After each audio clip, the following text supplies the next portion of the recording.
Good afternoon, children. Welcome to the science class. So, in the last class, we were studying the lesson number 12, light and shadows. In the previous class, we learnt about the light, children. So, just we'll quickly recall what we have studied and then we will move on to today's topic, children. So, what is light, children? Light is a form of energy. So in the last class we studied that there are two sources of light, that is the natural source of light, example sun and stars, and the man-made sources of light, example the tube light, LED and the electric bulbs.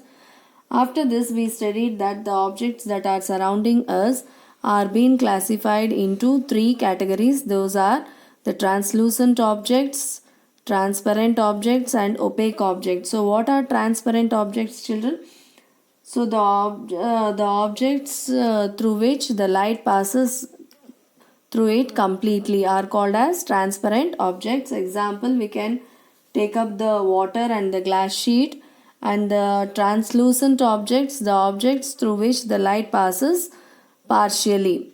Okay, so these objects are called as translucent objects. Example, the butter paper. And the last one was the opaque object. The opaque object through the object in which the light doesn't pass through it, okay, at all. So it does not allow the light to pass through it at all. So such objects are called as opaque objects. Example, the cardboard piece and the wood, children. So after learning this, we learnt the property of the light. So what is the property of the light? It is the rectilinear propagation of light. That means that the light travels in a straight line path. So just we saw the activity how the light travels in a straight line path, children. So after learning the activity, now we will move on further to the next topic, that is the shadows, children. Now here you have to learn what is a shadow.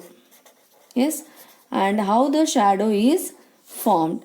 So before going to how the shadows are formed, before knowing how the shadows are formed, what is a shadow, just we'll look towards the activity. After learning that, then we'll move on further, children.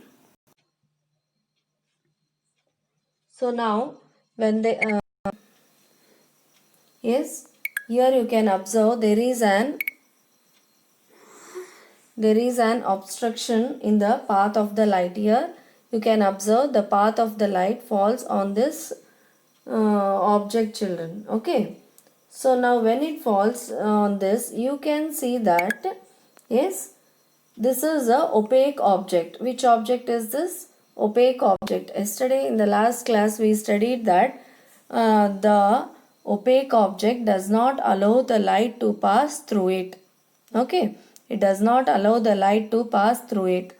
Yes, so now if an opaque object comes in the path of the light, you can observe that the light cannot pass through it. Okay, the rays are stopped from going to the other side of the object. Okay, children, and the space behind this body, here you can observe this space. Here the space behind the body does not receive any light, okay, from the source of light. Here you can observe that the space behind the opaque object where the light cannot reach, this is called the shadow. You can observe the shadow.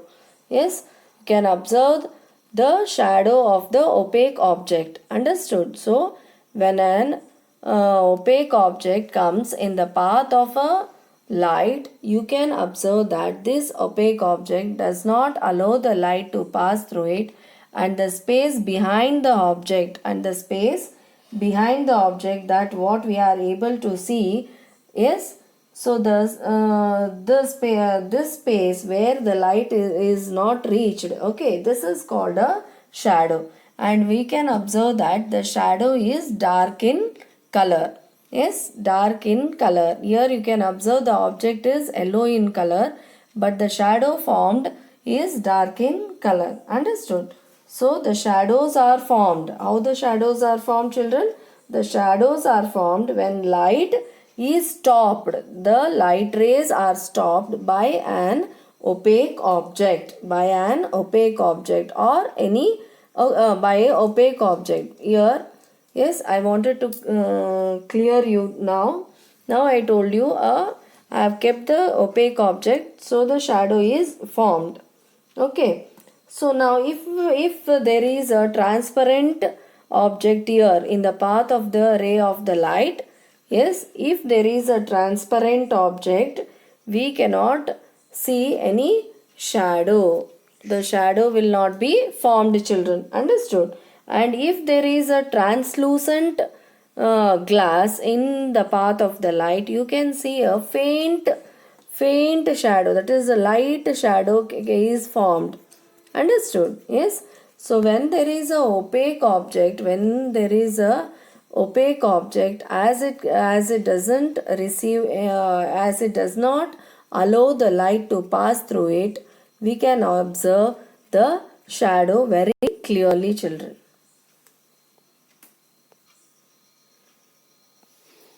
Now here you can observe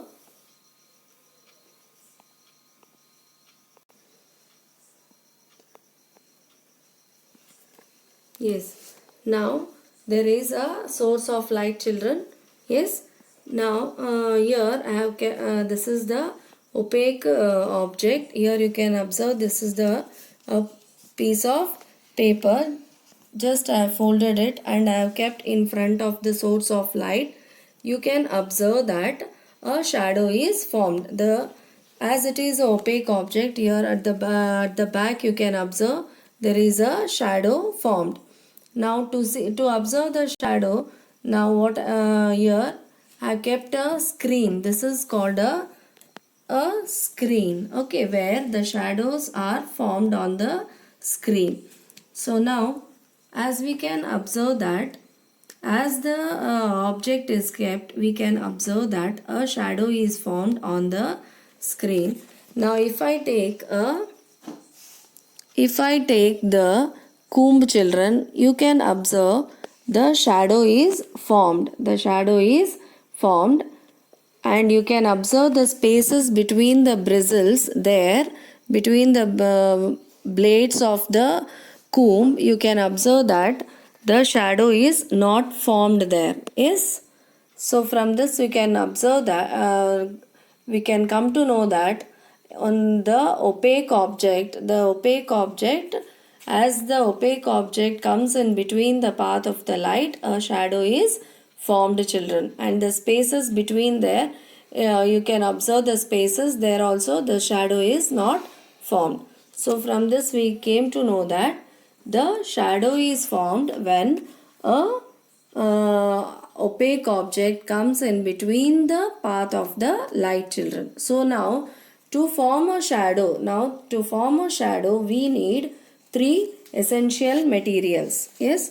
What are these essential materials? So or the things that we require to form a shadow, children. The first one is the source of light.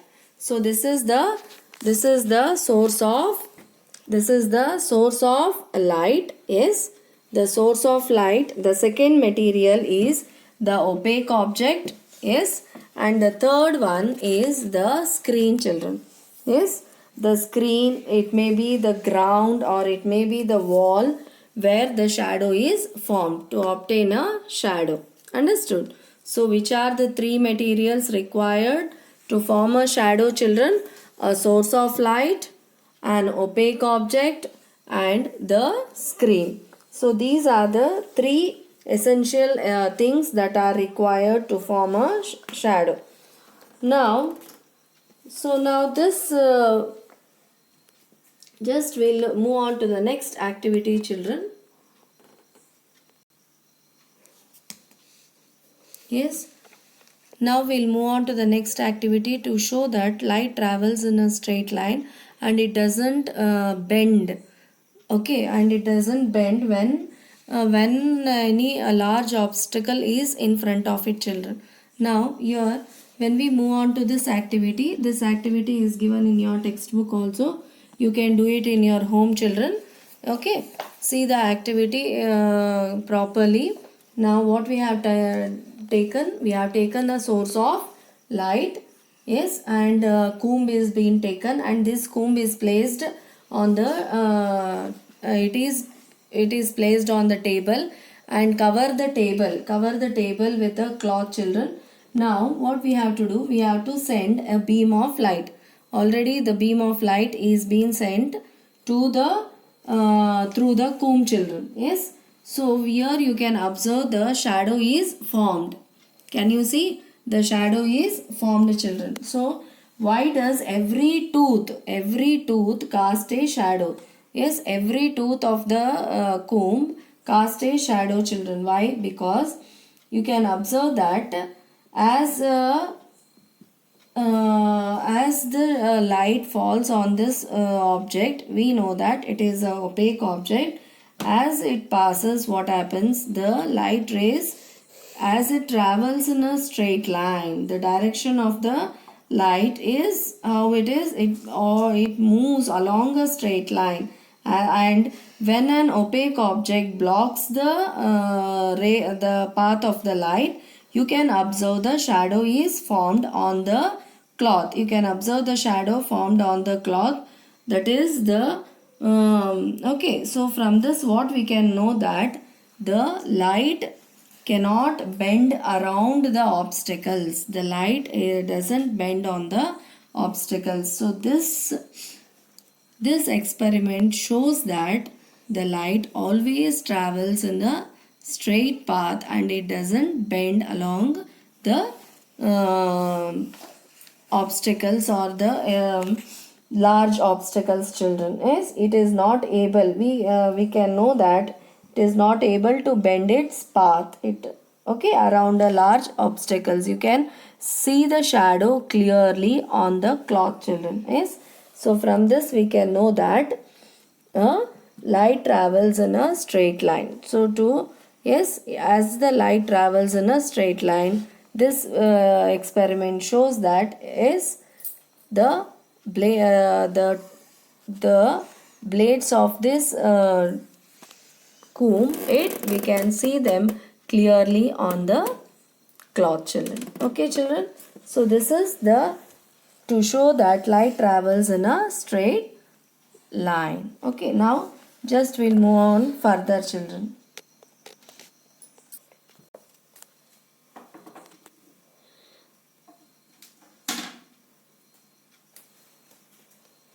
Yes, now you can see a shadow on the screen, children. Yes, now this shadow, we think that it is the shadow of any animal, but this shadows may mislead us many times. Yes, about the shape of the object associated with them. Now on the screen you can observe that there is an animal or the okay, its shadow is casted on the screen, but it is not the shadow of any animal, but it is the shadow of the okay, the fingers of our hands. The fingers of our hands can make us think as if there are shadows of the different animals, children. Okay, animals and birds. Yes, so now just now we saw the different activities. Okay, now just we'll recall what we have just saw in through the activity, children. So how can we define a shadow? Shadow, what it is? It is a dark region on the screen, children. It is a dark region on the screen. These shadows are formed because light travels in a straight line, and if any object comes in the path of the source of light, the shadows are formed. I told you, if the in the opaque object we can observe the it casts a dark shadow, whereas in the translucent object it casts a faint shadow, and in the transparent objects it casts no shadow at all. Okay, and we know that the shadows are formed. How the shadows are formed? Just now we saw the activity. because the light travels in a straight line. For example, if the source of light is very small, that is a point source, only it is coming from the point source, then what happens? The shadow form, that is a well defined image of the shadow is formed on the screen, children. Yes, if the source of light is very wide, it is very wide like this. Yes, if the source of light is very wide, then what happens on the screen? On the screen you can observe the two shadows are formed. The two shadows are formed. One shadow will be very dark. Okay, it will be very dark, and okay, and this will be in the center. This will be in the center, children, completely dark. And this region we call it as umbra region. We call it as umbra region. And the surrounding one which is present surrounding the umbra region, this will be very, yes, very light. Yes, this will be very light. The shadow will be very light in color, and this we call it as the penumbra region. The penumbra region. Understood? So, what I am going to tell you that the shadows, if the source of light is very wide, the two shadows can be formed. One shadow which is completely dark in the center, it is called as umbra region, and the other which is partially light in color surrounding the umbra region, it is called as penumbra region.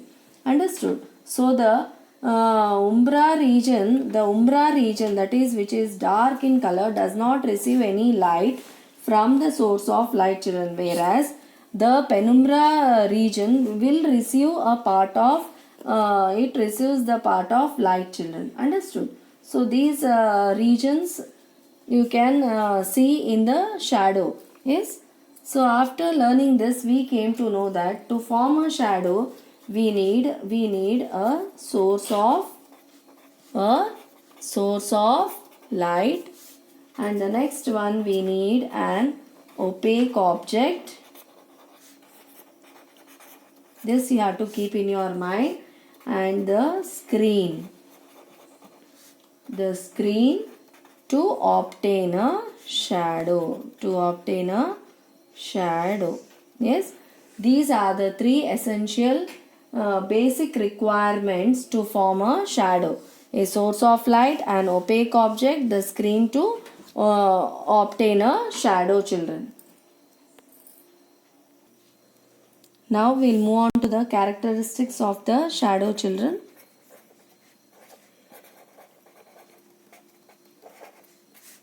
Yes.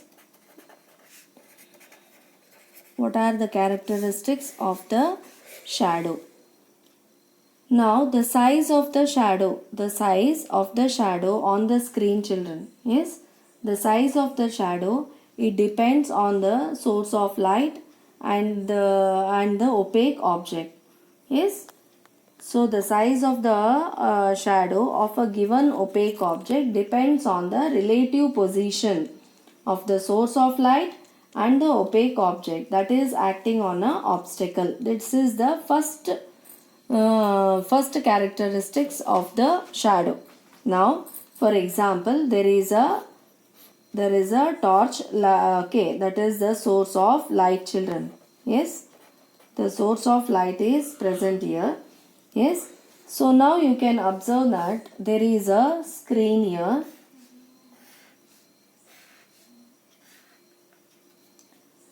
Yes, and here you can observe the opaque object present here. So these are the three essential in materials to be present for to form a shadow. Now what is the first characteristic of a shadow? What it tells is that the size of the shadow formed on the screen, okay, depends on the relative position of the source of light and the opaque object. Now, as the rays of the light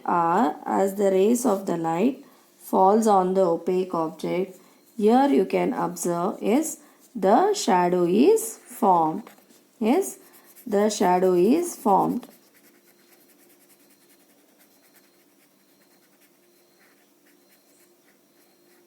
The shadow is formed on the screen. Now the opaque object is closer to the screen. Yes, so the shadow formed is how it is, children? It is normal in size. Okay.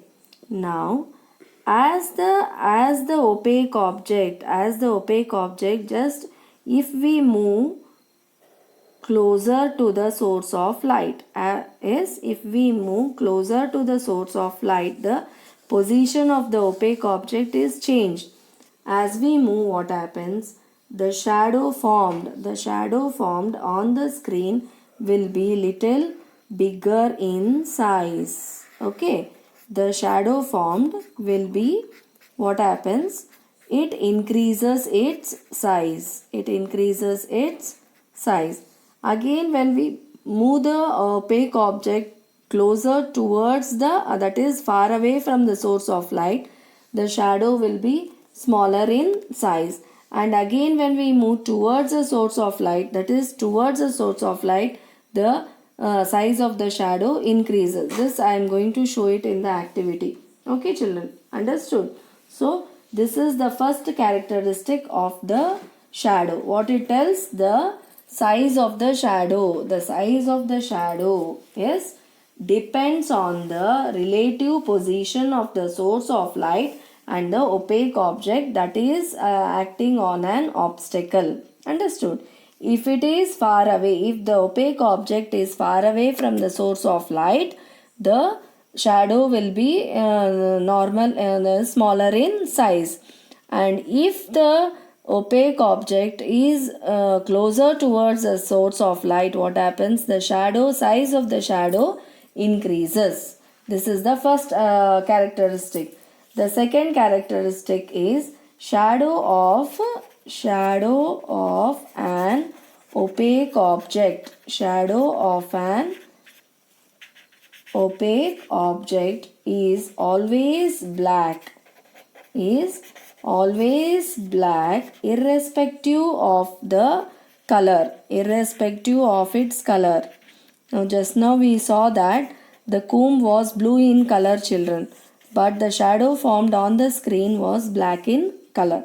So irrespective, whatever the color may be, the opaque object may be in different colors, but the shadow formed on the screen is always black in color, children. It is always black in color. So these are the two characteristics of a shadow.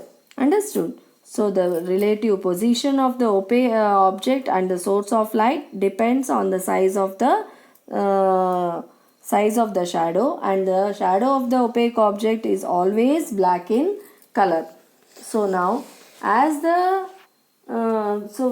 because why this changes takes place, that is this size of the shadow increases and decreases. This is because of that the light travels in a straight line path.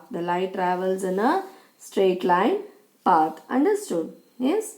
So from this we can know that the light travel. This also shows that the light travels in a straight line path. As we move on the opaque object, the increases and decreases. The size of the shadow increases and decreases, children. Understood? Yes. So I'll show the activity now. After this we'll complete the today's session, that is the up to here, that is the characteristics of the shadow. After this I want you to do some of the activities which are possible in your home. You can do it and you can perform it and you can verify it Okay, and it will be clear to you. The topic will be very clear to you if you do it personally in your home, children. You can take the things and do it in your home and read the textbook and read the textbook. Okay, just we'll wind up today for the up to the characteristics of the shadow.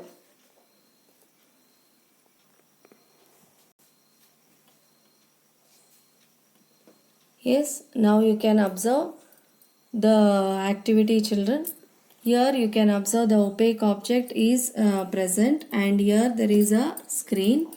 Now when the opaque object is closer, that is it is away from the source of light. When it is away from the source of light, it is small, the shadow formed on the screen is smaller in size.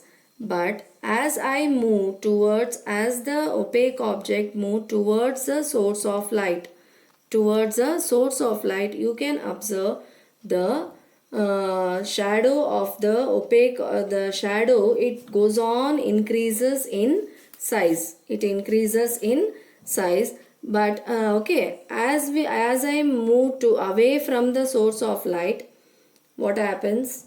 The shadow again goes on decreasing. So from this we came to know that this is the first characteristics of a shadow. Yes, the size of the shadow depends upon the relative position of the object and the source of light acting on the object, children. If the opaque object is far away from the source of light, the shadow formed on the screen is smaller in size. If I move further, if I move slowly towards the source of light, if the object slowly move towards, what happens? The size goes on increasing. Understood? And if I move away from the source of light, again it goes on decreasing. So this is the first characteristic of a shadow. And the second characteristic, what it is, here you can observe, I have taken the opaque object. It is yellow in color, and the shadow formed on the screen, it is black in color. Irrespective of the color of the opaque object, the shadow is formed. The shadow will be in the okay, it will be in the black color. The shadow formed will be in black. The shadow formed is black in color, children. So this is the second characteristic of a shadow. Okay, children. Yes. So this, I think it's clear to you. Just read the textbook and then we'll meet in the next class. Okay. Thank you.